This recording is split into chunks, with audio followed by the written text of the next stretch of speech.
Yeah, not just the quarterfinals, but the way the whole season went. I mean, we had stretches where Team A is hot for a couple of weeks and they lose two, and then another team is hot and they lose two.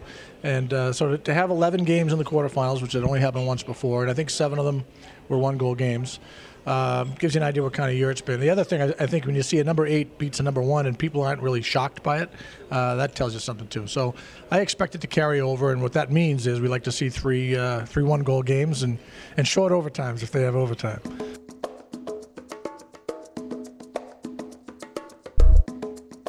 Everybody's talking about we're the only, series that did not go 3, but it's by an eyelash. UMass was pressing, tied going into the third period, and we got some bounces, and it stopped it at 2, but we could have very easily gone to the Sunday night game.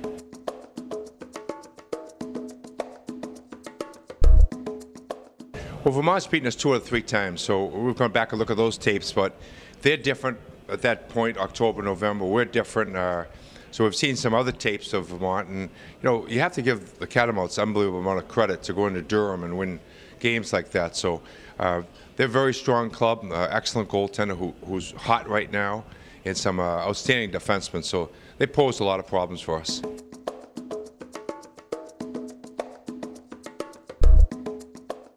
I think Matt Lombardi and Ben Smith are both right with Matt Price. They're both hard-nosed. Hockey players that work extremely hard on the ice, off the ice, every day at practice. Really good leadership from those 3 guys, but they're all kind of unsung because they're not going to make many first-team All-Star teams, but they're certainly not unsung from our perspective.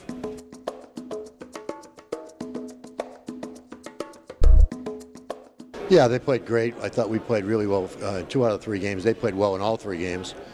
The second game they should have won by 5 goals. Our goaltender played fabulously.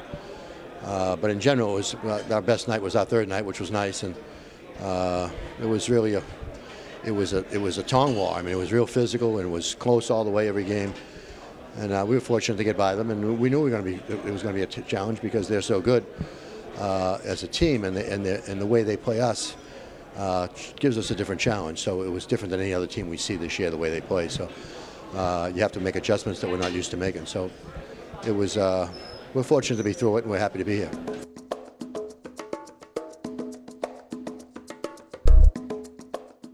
I thought all 3 games were very fast games, good pace to them,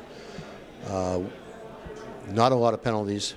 But in general, if I look at Maine, I see them as being a real great offensive team that can create on the initial rush and they can create down low, and a team that's got the best power play in the nation. They don't get much credit for the fact that they play pretty hard defensively, and their forwards are so quick that they get back on you. So I think they're very much like BC, I think, in a lot of ways. Big first line, but well balanced after that. Great power play. So we're going to be looking forward to a very fast game, I think, and a game that we have to be very, very focused, especially on our initial rushes. Can't give up turnovers, and especially try to stay out of the box because they're going to get power plays if you give them too many.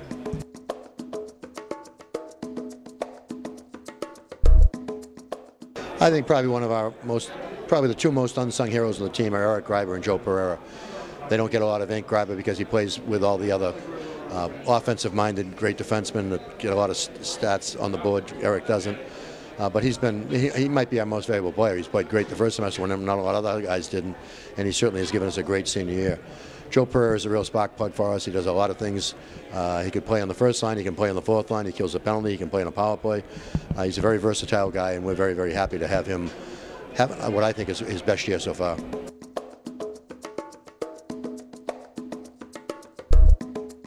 Yeah, no, we had a great series with Lowell and went to 3 games. It certainly could have gone either way. Anytime you go to overtime, all of us in coaching know that's the truth.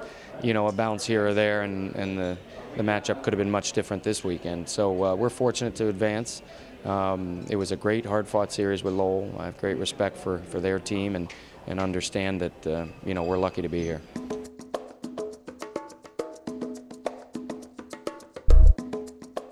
Yeah, well, we beat them at home in the fall at our rink, and not surprisingly, they beat us twice at their rink. They've had our number pretty good, but we do have that first win to lean on a little bit. I think coming into Boston Garden, certainly we know they're comfortable here, and they should be. in Boston. Having said that, we feel we're a better team than we were even a month ago. Our goaltending has solidified. David's playing great. Our special teams have been real solid all year, particularly our power play. And, we've got a hungry team. Guys are here for the first time in a while, and they're excited to be here. So hopefully we can control those nerves a bit and really play at our best.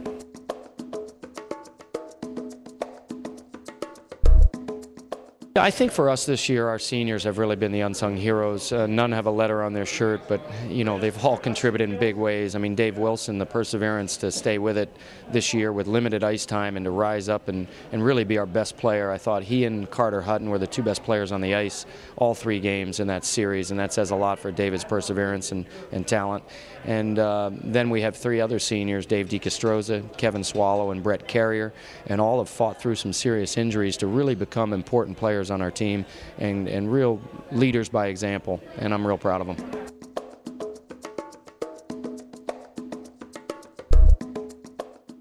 Well, obviously, first and foremost, I want to congratulate Dick Umili and his team on a hard-fought series. It was a special moment for our team, and we're very proud to be down here at the TD Garden. But it was as challenging of a series, I think, as our program's ever been faced with. And going down 1-0 in the fashion that we went down in was pretty difficult. We're up 4-2, and all of a sudden we give up 5 unanswered goals.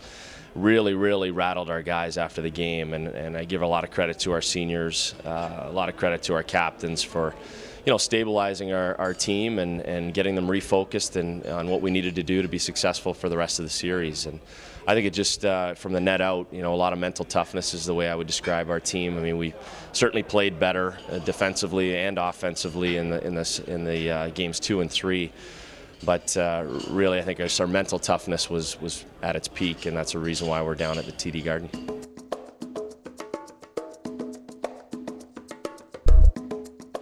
I don't remember them. They were so long ago. It was an unusual situation, Dan, in that we played Boston College in October and then the first or second weekend in November. So we had success against them. They were great hockey games, all but the one where they beat us 7-1. But we played pretty well. I think we can skate with them now. I think our skill level's closer to Boston College than it's been in the past. They're still, I think, the most talented team in the conference. But as I said, I think that with the parity in the league, I think most teams have kind of tightened it up and closed the gap there.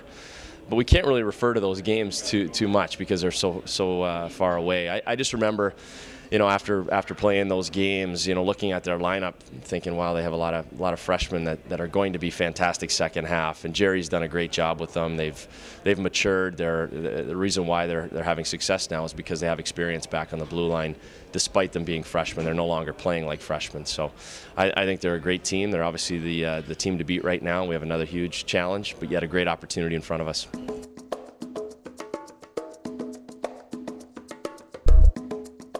Well, I love our guys, and I've always believed in them. From the moment we started, we've had some inconsistencies, we've had some frustrations. It's been an up and down year, there's no question about it. But I think through that adversity, through those challenges, our team's become stronger. And I think we are peaking right now. I think we've played some excellent hockey over the last month. We've limited the times where we've had off nights, and we've played against some great teams, and we've come away with some big wins. And I think our confidence level is probably at its highest level right now, which is what you need coming into a championship format like this. But I love our guys. I think right now they're playing like a family. It's fun for me as a coach to see what they've gone through this year on and off the ice with the adversity, and how much they're enjoying playing with each other right now, and just coming together as a family and trying to get it done together. And that's, as a coach, that's the reward.